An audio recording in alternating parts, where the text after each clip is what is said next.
Ek is Magdal Pinaar. Huidiglik werk ek by die National Research Foundation. En omdat alles in Engels is, moet ek maar in Engels sê wat ek doen.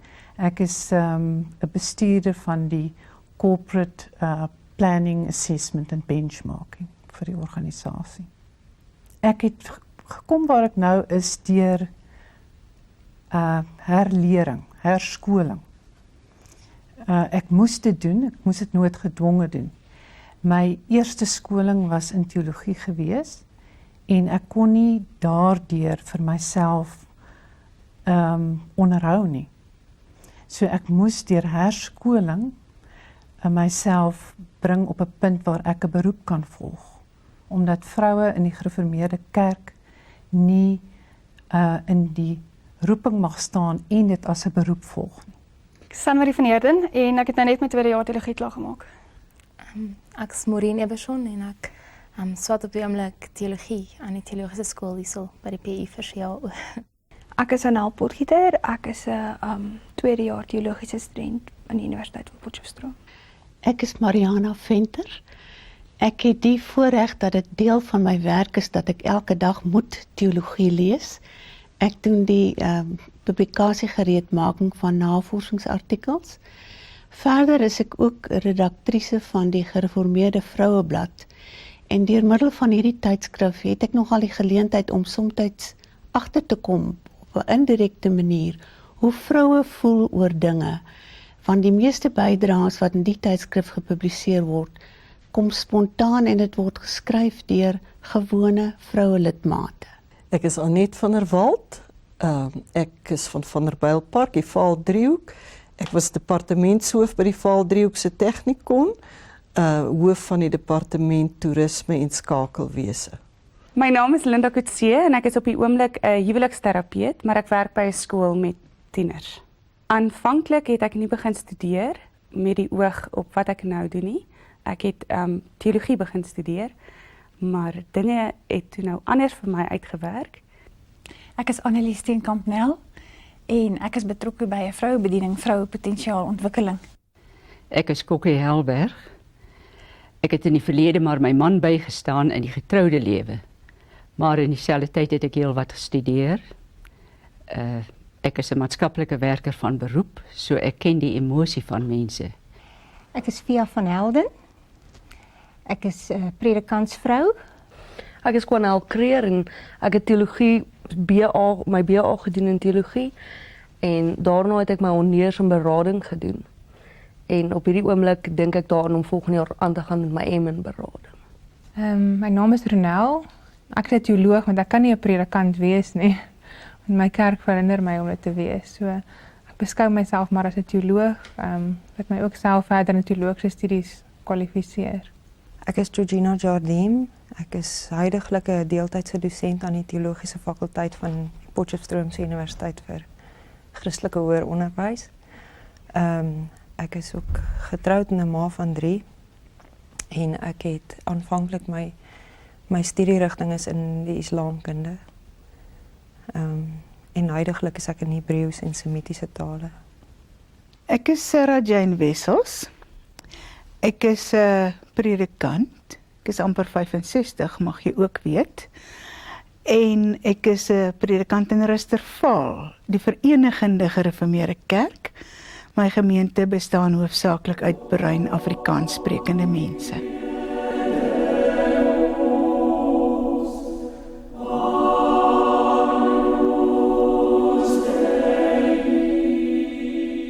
Ek het op 'n stadium in gebed met die Here gepraat en ek het bewus geword van geweldige lig en ek kon nie dit ignoreer asof dit nooit gebeur het nie. Ek kan ander insidente ook noem, maar dis nie dinge wat jy kan sê, o, dit was daar en nou kan jy net aangaan nie. Ek dink God het my geroep om hom te dien. Met al die kragte en al die fakulteite en al die vermoëns wat ek het. En met die lig wat ek gehad het op die tyd, het ek gedink om teologie te studeer en in die bediening te staan. God gebruik maar mense om na jou toe te kom en met jou te praat en vir jou te sê jy het 'n spesifieke gawe en hy gebruik ook sy woord En deur sy woord het ek agtergekom wat sy wil is vir my lewe. En byvoorbeeld Jeremia 1 wat my verskriklik baie beteken het, waar God vir Jeremia sê hy roep hom as 'n profeet vir die nasies. En dit maak nie saak hoeveel teenkanting hy kry nie, hy moet sê wat God vir hom sê hy moet sê. So ek gaan definitief nie terug staan en nie doen wat ek veronderstel is wat God vir my geroep het om te doen nie. Ja. Ek wil graag vir God werk want ek weet ek het 'n roeping om teologie te swat. Ek weet nie of ek noodwendig 'n predikant wil word nie. Ek dink nie dit is deel van my roeping nie, maar ek wil baie graag met die kwalifikasie wat ek hier sal kry, wil ek werk vir hom doen en op sy veld, sy gebied werk. Hoekom studeer ek teologie? Ek het in my eerste jaar ingeskryf vir 'n BSc rigting en binne omtrent 3 weke was met my reaksie gewees dat dit heeltemal te koud en onpersoonlik is. En dat ek definitief baie meer mensgerig wil gaan en waar wil jy 'n beter rigting kry as teologie. En God het op wonderbaarlike wyse ook vir my gewys dat dit nie moet sielkunde byvoorbeeld wees nie, maar moet teologie wees. Ek het nie 'n roepingsgevoel om predikant te word of ouderling of te jaken nie, maar ek het 'n baie sterk gevoel van regverdigheid en dat God alles is vir almal. Ek het 'n roeping gevoel om teologie te studeer. Dit was altyd daar. Ek het geglo dat dit is wat ek moet doen en ek het daarvoor gegaan. Ek het al van kleins af 'n besondere liefde gehad vir God en ook oor hom geskryf. En met heelwat gebed, ek het vir 3 maande buite gesit, daarom nie aan mekaar nie, om uit te vind by God of dit is waarvoor ek geroep is. En hy het uit sy woord vir my bevestig, hou aan preek en moenie stil bly nie. In hierdie stad behoort baie mense aan my. En ek het van altyd af geweet, as die dominee in die kerkraad in die kerk instap, het ek geweet, ek wil ook eendag daar stap. En na my BA-studies het ek gedink, kom ons vergeet nou hiervan, dis nou 'n man's world, ek is nou so geïndoktrineer, miskien is dit net omdat ek in opstand wil kom, dat ek dink, daar is 'n plek vir vroue in teologie, so kom ons vergeet vir 'n rukkie daarvan, maar elke keer, telkens in my lewe, het die Here my weer teruggeroep, na hierdie roeping van my toe. Ek glo nie, dis ek wat verkeerd is, en moet verander nie. God moet my help dat ek nie verander nie, want dis my roeping en as ek sou verander sal dit verkeerd wees. Ek het 'n hele nag geworstel met die Here daaroor toe ek 12 was. En ek kon nie tot rus kom tot ek myself verbind het om hierdie roeping op te volg nie. En dit het dwars deur my lewe bygebly. Op universiteit het ek gewonder toe ek begin studeer het, moet ek nie maar sendingveld toe gaan of iets doen wat vir my oop is nie. En die Here het net weer vir my op snaakse maniere bevestig dat dit is wat ek moet doen. Ek was ook deur 'n fase van rebelsheid en ja, kwaad wees vir die Here ook. En toe kom laat hy toe dat dit gebeur. Hoekom gee hy vir my hierdie roeping en ek kan dit nie uitleef nie. En ja, hartseer. Ek het as kind ook groot geword in 'n sendinghuis en met 'n baie definitiewe liefde vir die Here en 'n behoefte om hom te dien. Ek het nie teologiese opleiding nie, so ek het dit nooit gekoppel aan teologiese terme soos noodwendige roeping of ek het net altyd geweet ek wil vir hom werk. Ek was nooit as sulks bewus daarvan dat ek nou nie kan predikant word nie, of ek was ook nooit bewus daarvan dat ek wil predikant wees nie. Maar ek dink dit is net suiwer oor 'n mens as 'n gehoorsame kind, bevraagteken jy dit net nie. En dit word deel van jou identiteit. So jy pas dan net eenvoudig aan en jy gaan in die rigting in wat jy kan, wat jy vir jouself oop sien. En dit is hoekom ek ook myself al losgemaak het van die kerk en gedink het die sending is vir my 'n meer toeganklike rigting. En ek het dit ook in my geloofservaring en my kerkervaring die paaie het begin skei. Dat ek die kerk gesien het as 'n sisteem wat nie vir my toeganklik was nie, maar dat ek in my geloofservaring gegroei het. Aanvanklik was daar ook maar 'n rebelse periode en ek het toe nou in die islamkunde gestudeer omdat ek met teologie wou besig wees. en gedink het ek kan so half by die agterdeur inkom as ek oor moslems leer, dan kan ek dalk eendag vir die Christene van moslems vertel. En ja, dis hoe ek dit aanvanklik beleef het en hoe ek dit huidiglik beleef is deur net eenvoudig my geloof uit te kan leef in my menseverhoudings. In my gesin as ondersteuner van my man en as moeder vir my kinders. En as leier vir my kinders wat hulle op 'n pad moet stuur en dan ook met my kollegas en ander strukture binne die kerk. Die studies het op 'n hoër ouderdom begin, maar weet jy dat ek is geroepe toe ek 6 jaar oud was. Ek was maar 'n dogtertjie wat deur middel van 'n gebeurtenis in my lewe bewus geraak het daarvan dat ek nie 'n kind mag doop nie. En dit is vir my verskriklik traumaties gewees. Ek het die liewe Jesus gevra, hoekom dan nie? Ek het die mense rondom vir my gevra, hoekom dan nie? En ek het nie antwoorde gekry nie. Ek het met hierdie vraag groot geword. Dit het lank in my lewe 'n worstelvraag gebrei. En van kleins af was daar seuns wat my geterg het omdat ek gesê het ek wil 'n predikant word en ook van my ander maats. Ek het dus 'n bietjie vir God kwaad geword oor die storie en ek het so stilletjies gedink, maar hierdie God wat ons dien, hy trek sy eie geslag voor. Hy is 'n man en hy trek sy eie geslag voor en hy het nie regtig dieselfde gevoel vir sy dogtertjies nie. Maar later van tyd, soos ek groot geword het, het ek geleer dat 'n mens moet aanvaar.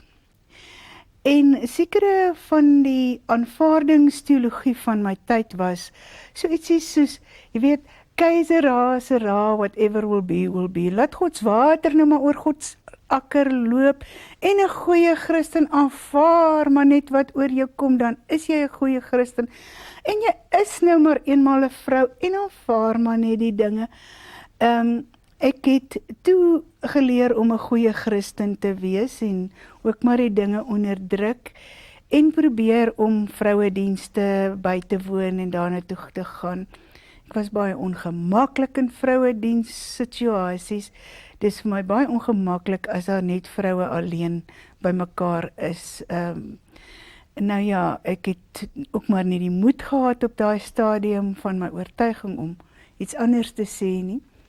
Totdat die kennis en die wete tot my deurgedring het, dat aanvaarding ook deel maak van om opstand te gee, om nie dinge wat nie reg is nie uit te sorteer. Dit was 'n derde stadium in my lewe waar ek dus begin weer teologies nadink het, wanneer ek begin besef het, maar hier is meer aan verbonde, ons gaan nie in die teologiese dieptes in nie. Maar wat ek stadig aan begin besef het, maar luister, vrou, jy het 'n verantwoordelikheid. Jy het 'n verantwoordelikheid teenoor jou eie geslag, teenoor die mans, teenoor die woord van God, teenoor wat God aan jou gedoen het, teenoor jou roeping, om aktief daarteen te wees.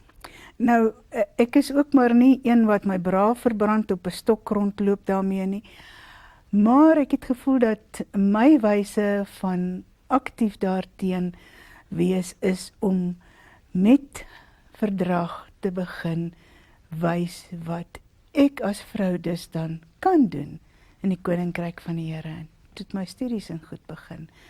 So dit is maar so die pad wat dit geloop het. Op watter ouderdom het jy toe afstudeer? Ek het afstudeer toe ek omtrent so 60 was. Met so hier en daar nog 'n gapentjie in my teologiese studie, wat dan nou, omdat ek die goeie so gelas en pas het, ek is gelegitimeer toe ek 63 was.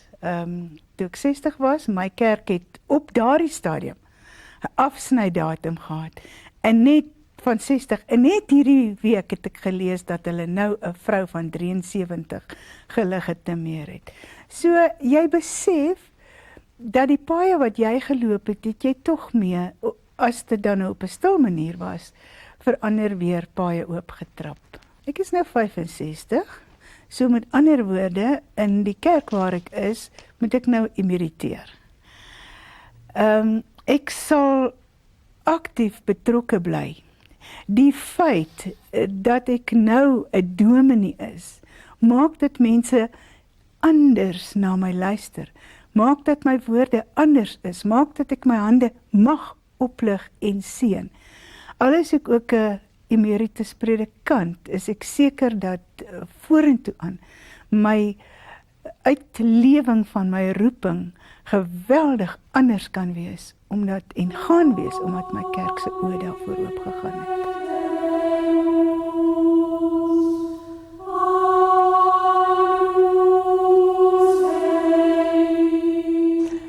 Ek dink ook die kerk is armer omdat die vrouens dieselfde gawes het wat in Romeine 12 genoem word.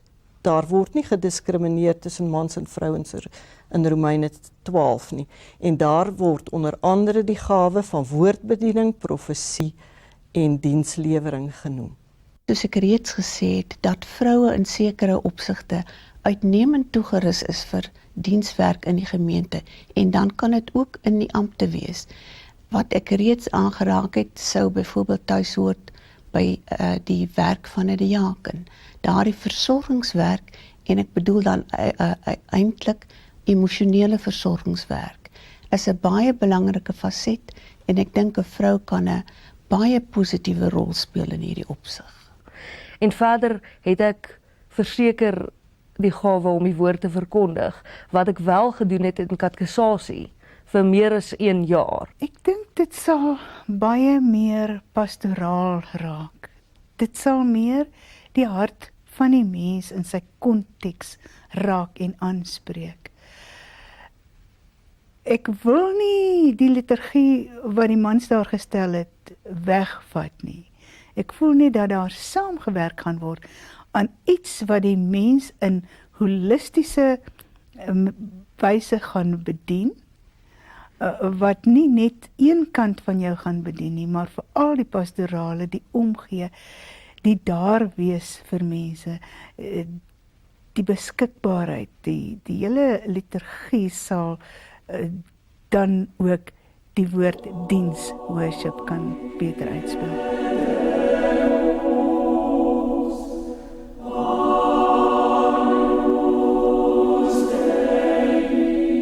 By die teologiese skool is dit baie goed eintlik. Die mense is baie oop daarvoor. Daar's ruimte vir verandering. Jy kry ook natuurlik die aankanting van mans wat dink jy's feministies of jy's daar. Jy meer studente. Ja. Wat dink jy's 'n feminis of wat 'n negatiewe houding teenoor jou kan uitstraal. Maar as jy jouself bewys en jy wys vir hulle dat jy daar is om dieselfde redes as hulle en dat jy God net so liefhet as hulle, dan begin hulle jou aanvaar en hulle begin besef dat daar 'n ruimte gelaat moet word vir vrouens. So ja, jy kry definitief teenkanting, maar dit hang ook af hoe jy dit hanteer. As jy dit maar ignoreer of maar jy moet jouself net nie probeer verduidelik nie, dan is dit alraai, dan begin die mense dit aanvaar. En daar's ook baie mense wat na my toe gekom het en vir my gesê het hulle sal nie omgee as ek hulle predikant is nie. Naderhand toe mense nou agterkom, kyk ek gaan nou nie my studierigting verander nie, het dinge ongemaklik geraak. Dinge was vir my gesê. Die studente in die klas het my goed hanteer, net so nou en dan grappies gemaak, maar ek is seker oorsensitief daarvoor gewees, maar vir my was comedy only a funny way of being serious. Ek was moeg beklei, moeg bewys, moeg die hele tyd om te sê dit hoekom ek teologie studeer, moeg om die hele tyd te moet opstaan en na gekyk te word. Dit was net te veel. Ek was nie sterk genoeg nie. Toe het ek sommer weggegaan van kerk af. Nie net gereformeerd nie, ek het ophou kerk toe gaan, want ek was ook kwaad vir God. Die kerk speel met ons oop kaarte, ons weet ons posisie is nêrens. Die pyn wat ek ervaar in my kerk, dit maak baie sterk emosies in 'n mens wakker. jy voel sterk verontreg, want jy voel daar word gedink dat jy nie dieselfde beeld van God uitstraal as wat die mans uitstraal nie. Dat my erfenis wat ek van Christus gekry het, my ontneem word. Deure wat hy oopgemaak het, word deur die synode weer toegemaak. Jy weet, as 'n mens as 'n jong 18-jarige dogtertjie van die platteland afkom soos ek, met hierdie besondere vuur in jou hart en hierdie roeping, en jy stap hier in en jy word soos 'n skouperd behandel. En mense vra vir jou medestudente, is jy 'n feminis? Nou wonder jy van watter siekte praat hulle nou? Jy weet niks van die wêreld daar buite nie, jy het net hierdie roeping. Wanneer jou dominee in jou eerste jaar vir jou vra, wat dink jy gaan jy eendag hiermee doen? Wanneer familielede fluister dat dit moet geen teen God se wil wees. Of jy by gemeentelede hoor, jy het God miskien gehoor, maar jy het hom definitief verkeerd gehoor. Dan kry jy die boodskap. Vroue is tweede klas burgers in die koninkryk. Vir ons is dit nie gereserveer om God se woord te hoor nie, ook nie sy stem nie. En hy kan verseker nie deur ons praat nie. Toe ek weier begin navraag gedoen het en skakeling gehad het met vroue reg oor die land, het ek agtergekom dis nie net my belewenis nie. Die ding wat ek buite die kerk gedoen het gekom juis as gevolg van frustrasie binne die plafon wat binne die kerk vir 'n vrou te laag is. Om dit te illustreer, ek kan onthou dat ons by Paardekraal 'n fees gevier het en my taak was agter om die susters te organiseer om die verversings in te samel, terwyl die mans geluister het na die toespraak. Met ander woorde, ons was die koolkoppe wat die werk moes doen. En het nie nodig gehad om die ander goed te doen. Dit is maar een voorbeeld wat ek kan noem, van dinge wat 'n sekere aanvanklik woede by my gebring het. Maar gaandeweg het ek begin besef dat die wêreld, dat godsdiens groter is as dit wat binne my kerk gebeur. En het ek my na die gemeenskap toe beweeg en daar gevind dat ek 'n gelowige kan wees onder baie moeiliker omstandighede as binne die knus omgewing van 'n gemeente. Want daar moes ek uitleef wat ek glo en ek moes dit soms uitleef in 'n vyandige wêreld. Dit was takties strategies ook vir my beter om my voorbereidingsstudie by Pretoria te doen voordat ek my kon aanmeld by Potchefstroom. Ek wou nie enige persone met invloed laat verstaan dat ek kom nie. Ek dink dit sal vir my baie moeilik wees om die emosionele skade te beskryf. Ek het nog nie in 'n terapeutiese sessie gegaan met iemand daaroor nie. Dit is iets wat ek onder die mat indruk. En dit is iets wat jy nie in woorde kan omskryf. Dis diskriminasie, dit is vernedering in die hoogste graad. Wat dit aan my verhouding met God gedoen het, is moeilik om te sê. Ek dink die Here is steeds met 'n mens besig. Ek het op 'n stadium het ek en nie lank gelede nie, het ek nog is ek nog met die Here in worsteling oor die diskontinuïteit in my geskiedenis. Die diskontinuïteit tussen wat ek van kleintyd af beleef het. My ouma wat kon instaan vir die predikant om katekisasie te gee. Dit wil sê vroue het 'n rol in die kerk. My pa wat vir my gesê het, jou belangrikste vak is nie jou skoolvak nie, maar jou katekisasie. Sulke bakenpunte. En dan kom ek en ek sê, Here, maar hier's 'n diskontinuïteit. Ek moet waar ek gedink het ek in u koninkryk kan werk. Beperk tot die kerk, moet ek my nou tot die koninkryk buite die kerk bevind. En ek vind dit is, partykeer het ek so verlange om net binne die gemeenskap van die gelowiges alleen ook te werk. Aanvanklik in 82 het ek nog gedink, dit is ook hoekom ek eintlik so dapper was om te studeer. Ek het gedink, daar's geen manier nie, die deure gaan oopgaan. So die ontnugtering het wel groter geword. En uiteindelik die praktyk van die lewe het my daartoe gedwing dat ek moes besef dat ek nie in die bediening kan staan nie. En wat dit betref synode besluite, het vir my iets geword waarvan ek kennis neem op 'n afstand. Totdat jy op 'n stadium weer, en dit het met my gebeur, na erediens of tydens 'n erediens is daar afgekondig wat die jongste besluit oor die synode was oor die vrou. En toe het dit my geslaan. Ek moes na die erediens het ek in my kar gaan sit. En ek weet nie of ek 'n halfuur of 'n 3 kwartier of 'n uur gesit en huil het nie. Want dit is 'n kwessie van is niet, jy kom tot die bewustzijn dat hier is, jy het iewers het jy iets heeltemal verkeerd geïnterpreteer. My pa was baie gelukkig oor my besluit omdat hulle van altyd af geweet het dis wat ek wou doen. My broers het vir my gesê, is jy simpel? Jou pa is self 'n dominee, jy weet wat se harde, moeilike werk is dit en nou is jy nog 'n vrou en jy wil dit gaan doen. Daar is spesifieke teologiese studente wat ouer as ek was waarmee ek ernstig vasgesit het, maar dan is daar ook van die spesifieke teologiese ouer studente wat ek 'n ongelooflike band mee ontwikkel het en wat my vreeslik ondersteun het en ons is nou nog maats.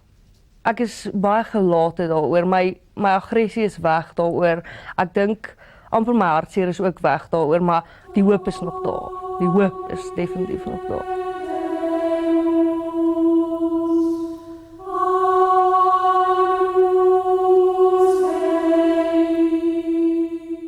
Wel, God is nooit teenstrydig in sy woord nie. En hy het selfs in die Bybel het hy vrouens geroep om as profete op te tree en het hy hulle geroep om sy werk vir hom te doen. Hoe dink ek oor die algemeen oor die hoofskap van die man? Ek dink dat dit binne die huwelik moet wees. Dat waar 'n man en 'n vrou met mekaar getroud is, daar die vrou die keuse maak om haar onder haar man te stel, maar dat mens dit nie weier kan trek. Mens vra jou net soms die vraag af, waarom word daar soms so selektief met skrifgedeeltes omgegaan? Op sekere onderafdelings wat die vrou dan uit die amp sou hou, word nog al baie klem gelê, maar dan 'n paar verse verder is daar 'n gedeelte wat nie so sterk beklemtoon was nie. 'n Mens wonder net waarom.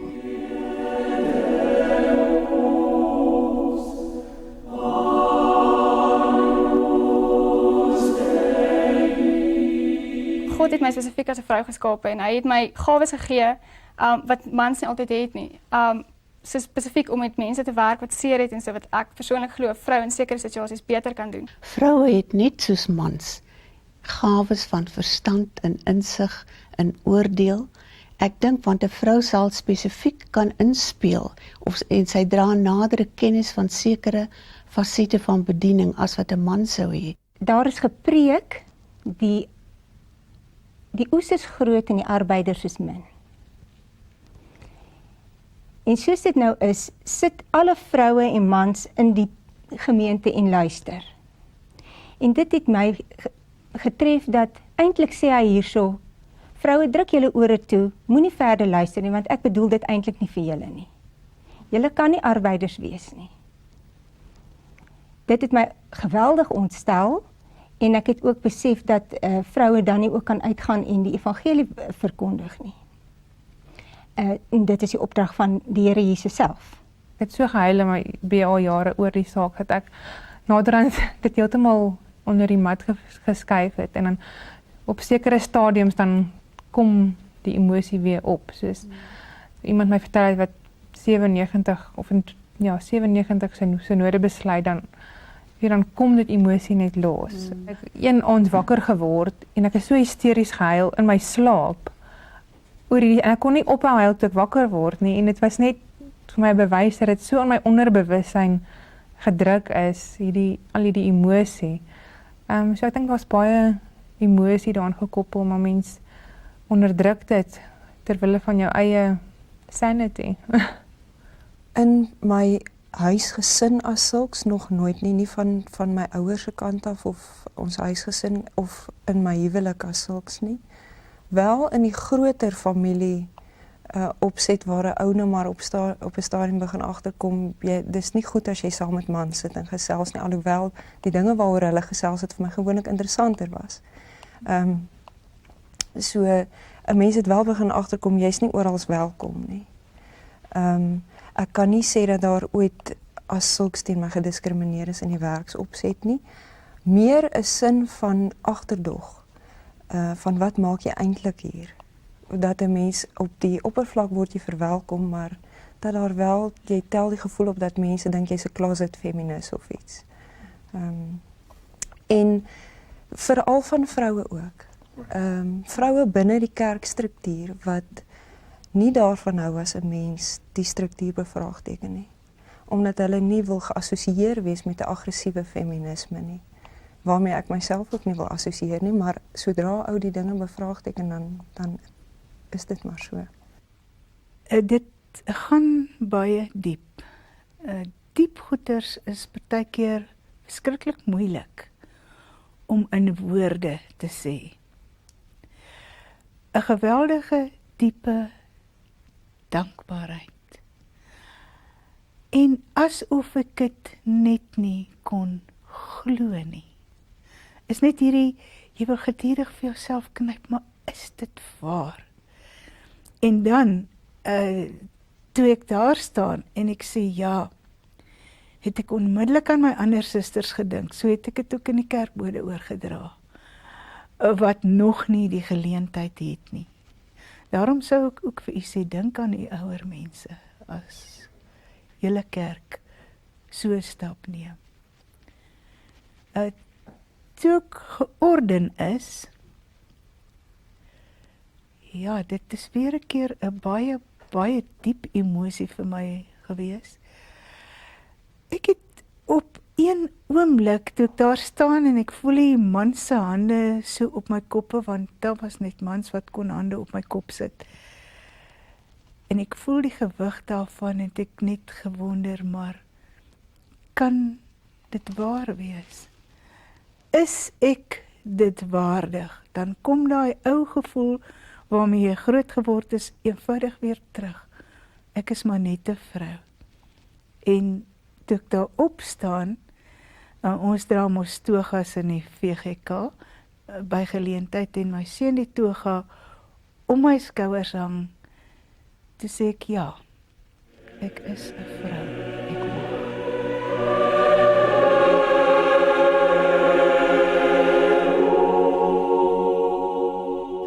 Ek dink vroue moet net moed hou en vasbyt en God gebruik hulle beslis op sy manier, miskien nie op die preekstoel nie, maar hy gebruik hulle beslis om inslag te hê in ander mense se lewens. Ek weet in my hart dat God nie teen my diskrimineer nie. Ek sal aan hulle sê dat Christus nie meer bloed gestort het vir die mans as die vrouens nie. Ek sal aan hulle sê dat hy nie die man skoner gewas het, sodat hulle in die besondere dienste kan optree, terwyl die vrouens nie kan nie. Ek sal aan hulle sê, dat die synode self ondersoek moet doen, en deur die synode handelinge lees, en as hulle sien hoe daar geargumenteer is oor 75 jaar, dan moet hulle besef, dat hierdie gesukkelry oor die jare is omdat die ware regte besluit nog nie geneem is wat God wil hê dat hulle moet neem nie. En dat ons moet reformeer op alle terreine. En God het altyd hierdie benaderings nodig om sy evangelie te verkondig. Nie dat vroue ook weier betrokke kan wees in lering en regering en ampte nie. Ons almal het ons eie gawes, maar die volheid van God gaan die kerk op die oomblik aanmank, met die dat hy net op een manier gesien word. God self is hierby betrokke in sy beeld. God is nie aan geslagte gekoppel nie. Hy praat nie net deur party mense nie. Hy praat deur wie hy wil. Selfs deur Kores wat 'n heiden was, sê hy. Selfs deur vroue stuur hy. En vir die wat gehoorsaam is, sê hy, gaan na my broers toe. Sê vir hulle, ek het opgestaan. Dit is asof ons op die oomblik in Suid-Afrika op een been staan. En nie op die volledige twee bene man en vrou wat God tot ons beskikking het nie. En die miskonsepsie dat net die swart gemeenskap agtergeblewe is, moet 'n mens ook uit die weg ry. Ons vroue het geweldige ontwikkeling nodig. En dit moet my voorstel om nie net rondom geslagte te kategoriseer en ons mense te definieer nie, maar rondom gawes. Ek sou vir hulle 'n vraag wou vra. Ek sou vir hulle vra, hoekom dink julle eerstens voel die vrouens soos wat hulle voel? En dan vir hulle self vra, is dit nie dalk omdat julle na die Bybel kyk, net uit die paar versies van die Nuwe Testament en nie na die lyne van die Bybel kyk nie. Ek sou ook vir hulle sê, wat dink hulle het Jesus op aarde kom maak? Het hy nie herstel wat met die sondeval verander het nie? En ek sou verder ook vra, wat is die effek van die besluit van die gereformeerde kerke en die ander kerke oor die eeue en in ons land in die afgelope eeu, deur die vrou buite die kerk te hou, het ons nie daarmee 'n vyandskap gebring by mense wat buite die kerk is, buite die knus wêreld van die kerk, en die kerk gesien het as deel van die onderdrukkende gesag, terwyl in der waarheid die kerk 'n voorloper kon wees. En dat hulle ook sien die liggaam van Christus in die gereformeerde kerk is 'n halwe liggaam. En dat die liggaam in hierdie sin sê, ek het daardie deel en daardie deel nie nodig nie. As die man sê, hy het die vrou nie nodig nie, dan is dit soos die liggaam wat sê, ons het die oor of die neus nie nodig nie. Dis onskriftuurlik en die uiteinde is reformeer. Ek sal graag vir die synode wil sê dat hulle onskriftuurlike tradisies moet herdink en daaraan werk om werklik die wesenlike van die saak aan te raak, by die essensie van die saak te kom en om normalisering in die liggaam van Christus teweeg te bring. In die eerste plek moet ek eers vooraf dan sê, omdat ek voel, julle wil nie met my praat nie. Hoekom sal ek met julle wil praat? Ek sou eintlik die manne wil uitdaag om te sê, kom ons word werklik gelyk, mans en vrouens, in die kerk, in ons Here Jesus Christus. En ons kyk, wie gaan die waar hierdie drif trek? En watter gawes is daar? En hoe gaan ons dit doen? Wat baie belangrik is hulle was nie voorbereid vir ons nie. Hulle het so beklei onder mekaar en hulle was so moeg van beklei. Uiteindelik kon hulle nie meer nie, Here het hulle net eenvoudig oortuig. En hier sit hulle ewe skielik met ons en hulle is nie vir ons voorbereid nie. Vroue beroepbaar. Ons is nou beroepbaar, ons is nou hier, ons is daar, ons het 'n stem en hulle is absoluut onvoorbereid vir ons. Ook in die klassituasie. My grootste pyn was natuurlik dan terwille van my jonger klasmaats. Dat hulle soveel seer gemaak en seer gekry het, blootgeween oor die feit dat die mense het nie geweet hoe hanteer ons nou hierdie saak nie. Selfs die kuratorium het baie seer gemaak en het stikkend gemaak. Ek sou sê, hulle moet nie net teologiese worstelinge hê nie, hulle moet hulle self, soos wat u nou doen, teologies voorberei, hulle moet hulle self ook in die praktyk voorberei. Wat gaan ons doen? Hoe gaan ons hierdie situasie aanpak? Hoe gaan ons die vroue aanpak? Daarom sou ek dink dat dit nodig sou wees om berading te beding. Berading, ja, vir die vroue met hulle seer, maar vir die manne ook, wat 'n nuwe ding moet binnegaan. Onthou, ons moet jammer wees vir hulle, en ek bedoel dit opreg, dat hulle was nog altyd maar die hoof van hierdie kerk. En ewe skielik kom hier dinge wat vir hulle onaanvaarbaar was. Ewe skielik is hier nuwe stemme, en ewe skielik is daai stemme goed, helder, duidelik, mooi geroepe. En hulle het berading nodig, hulle het pastorale versorging nodig. So kerk is maar net half. Want die vrou of vroue, daar moet ek myself korrigeer, want ek hou nie van die vrou nie. Ons sê in Engels woman, van Afrikaans die vrou. Maar vroue en mans is gelyke geskape om mekaar te help. En dan word daar aan die skepingsorde so getorring dat die helfte word weggevat.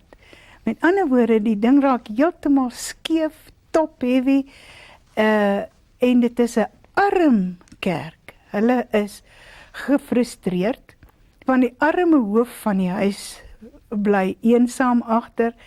Die verpligtinge is vir hom te veel. Dit wat hy moet deel, kan hy nie deel nie. Ek voel dat daar 'n vergeweldige wanbalans is, soos daar maar was by ons steeds is. Ek moet seker sê dat ek staan in die Nederduits gereformeerde tradisie waar vrouens wel toegelaat word tot die ampte, maar dit was na die tyd wat ek gestudeer het. So wat my huidige belewing in die Nederduits gereformeerde kerk is dat vrouens wel toegelaat word, maar dat dit nie regtig vir my 'n verskil gemaak het nie. Hulle is wel die hakens en ouderlinge, maar ek kan nie regtig sien dat hulle deelneem aan die besluitnemingsproses nie. Ek kan nie die fakulteit as sulks kritiseer in terme dat ek enige diskriminasie beleef, soos ek sê hier en daar 'n bietjie agterdog. En ek dink nie dit is aan enigiets anders te wyte as net onbekendheid met mekaar nie. Dat ons net nie genoeg met mekaar te doen kry nie. Mans en vrouens kry nie genoeg met mekaar te doen nie en hoor nie genoeg van mekaar nie. As ek kan raad gee aan voornemende teologiese studente of predikante, is om al hoe 'n verandering kan intree as 'n mens net eenvoudig bewus word daarvan. En ongelukkig om bewus te wees van al die fasette daarvan, moet jy ingelig wees. En daarom moet jy van al die feminismes lees wat daar is. So jy moet van die mees liberale feminismes lees en jy moet van die meer konservatiewe feminismes lees, sodat 'n mens ingelig kan wees en jouself oopstel vir gesprek met vroue.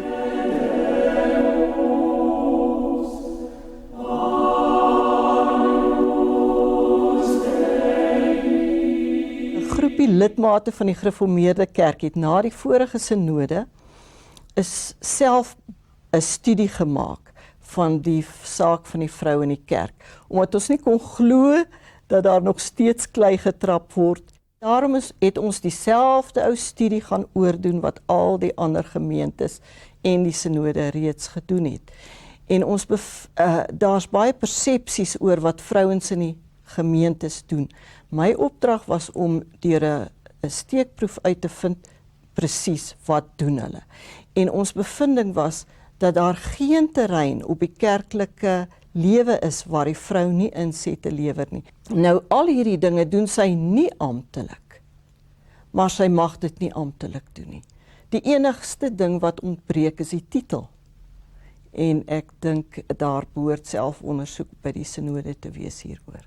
Die kerk is die enigste plek waar daar nog teen die vrou gediskrimineer word. En dit maak dit soveel moeiliker omdat jou kerk vir jou dierbaar is.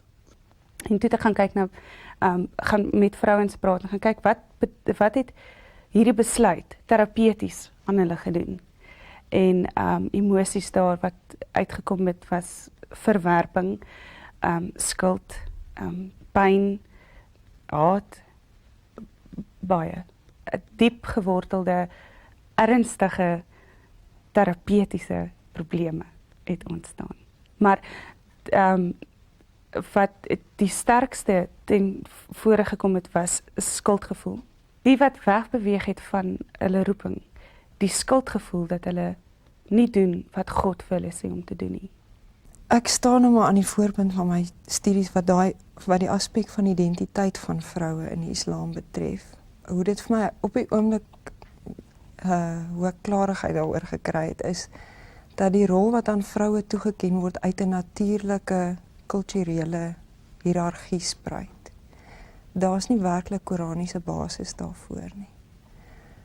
En wat my die vraag al hoe meer laat vra het na die Christendom, omdat ek ook nie die verhouding waarin, hoe kan 'n mens nou sê, die problematiese versies in die Nuwe Testament of in die Ou Testament, die verhouding waarin dit staan tot die gelykheids lyn in die Bybel, is die verhouding dieselfde.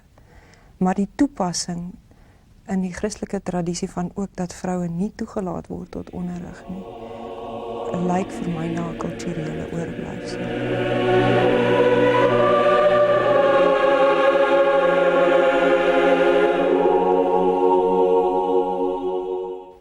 Weet jy, daar's 'n liedjie, ek dink dit sê walk a mile in another se skoene of so ietsie van die aard. Ek dink hulle moet probeer om gewoon 'n keer net in hulle susters se skoene te gaan staan. Om gewoon 'n keer te speel, hulle is vroue. Om gewoon 'n keer na hulle self te luister. Hoe praat hulle? Wat se taal gebruik hulle? Hoe sal hulle voel as die goeters na hulle kant toe kom? Ja, ek dink hulle kan doen om ook pastoraal bygestaan te word. Onthou net, hierdie man het anders groot geword. Ek dink as iemand die roeping voel op hierdie stadium, gaan so lank aan, berei jou voor, studeer teologie. Ek is oortuig dat daar vir jou 'n ander deur sal oopgaan as die regte deur nie vir jou betyds oopgaan nie. Ek oorweeg het om oorsee te gaan, Londen, waar so baie mense verlore gaan, Suid-Afrikaners spesifiek, verlore gaan vir die kerk, en dan maar op 'n ander plek te gaan en te probeer om in die bediening in te kom. Ek sal nooit die gereformeerde kerk verlaat nie. Dis my kerk waarin ek gebore is die kerk waarin ek sal sterwe. En wat ek my roeping nou voel is om binne die gereformeerde kerk te probeer verandering teweegbring. Ek het lank gehoop iemand anders sal dit doen. Nou is ek bly daar is wel 'n beweging tot verandering, maar ek het besef ons vrouens sal self ook iets moet doen. As ek baie eerlik moet wees, sien ek myself nie as 'n kampvegter vir die rol van die vrou en dit beteken terselfdertyd vir die rol van die man in die kerk nie. Ek het baie lank terug het ek die besef gekry dat dit is nie my taak nie. Dit is ongelukkig, dis een van die goed wat nie my werk is nie. Dit is iets wat ek sal kan dophou van die kant af, maar dit is nie wat ek gaan doen nie. So ek lê nie beswaarskrifte nie, ek neem nie deel daaraan nie. Ek dink op 'n subtiele manier kan mense beïnvloed om hulle siening te verander oor 'n saak. En ek dink op die manier ook jou teenwoordigheid by sekere gespreksgroepe en by mense maak ook 'n verskil. Ek aanvaar nie die situasie soos dit is nie, maar ek is meer bedaard daaroor, beredeneerd en gedetermineerd om iets aan die saak te doen. Ek het nog steeds 'n geweldige behoefte wat ek dink nooit sal weggaan by my nie. En dit is om eenmaal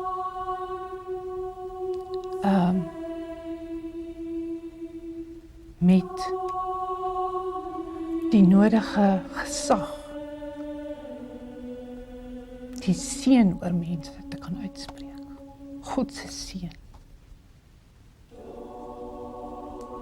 Om vir eenmaal die vleuels te voel van arms wat opgaan